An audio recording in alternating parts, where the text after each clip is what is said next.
আসসালামু আলাইকুম, আমি ডক্টর মোস্তফা কামাল। আপনারা দেখছেন জার্নি অফ মোস্তফা। আজকের ভিডিওতে আলোচনা করব ঘাড় ব্যথার অন্যতম 7টি কারণ নিয়ে। তো চলুন শুরু করা যাক। 1 নম্বর কারণ, ভুল ভঙ্গি। সারা দিন মোবাইল ব্যবহার করা, ঘাড় বাঁকা করে কাজ করা এবং একই স্থানে লম্বা সময় ধরে কাজ করা, এসব কারণে ঘাড়ের পেশিতে অতিরিক্ত চাপ বাড়ে এবং ঘাড় ব্যথা হয়। মোবাইল নেক বা টেক্সট নেক এখনকার সবচেয়ে সাধারণ কারণ।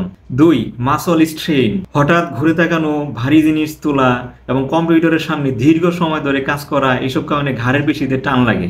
এতে ব্যথা, শক্ত ভাব এবং নড়াচড়ায় অস্বস্তি তৈরি হয়। 3, খারাপ ঘুমের অভ্যাস।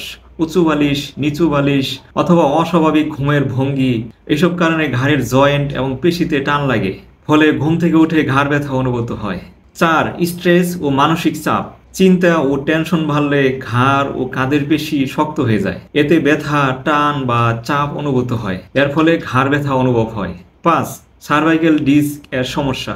সার্ভাইকেল স্পন্ডাইলোসিস, ডিস্ক প্রলাপস বা নার্ভে চাপ পড়লে ঘাড় ব্যথার পাশাপাশি হাত অবশ এবং ঝিনঝিন অনুভূত হয়। 6, আঘাত বা দুর্ঘটনা।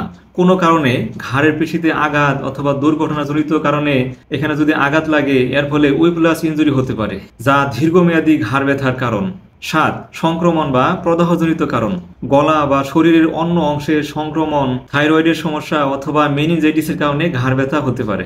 এছাড়াও কিছু কারণ আছে, যেমন ব্লাড প্রেশার কম বা বেশি হলে এর ফলে রক্তনালীতে চাপ বাড়ে কমে এবং এখান থেকেও ঘাড় ব্যথার অনুভূত হয়। এগুলোই হচ্ছে ঘাড় ব্যথার সবচেয়ে সাধারণ এবং গুরুত্বপূর্ণ কারণ। আজ এই পর্যন্তই। আমি ডক্টর মুস্তফা কামাল। পরের ভিডিওতে দেখতে পাবেন ঘাড় ব্যথার প্রতিকার এবং ঘরে বসে কিভাবে ব্যায়াম করলে এই ঘাড় ব্যথা থেকে মুক্তি পাওয়া যায় এবং এই ঘাড় ব্যথার জন্য কার্যকরী একটা চিকিৎসা নিয়ে আলোচনা করব ইনশাআল্লাহ। এরকম আরো উপকারী ভিডিও পেতে চ্যানেলটি সাবস্ক্রাইব করে পাশেই থাকবেন। ধন্যবাদ সবাইকে।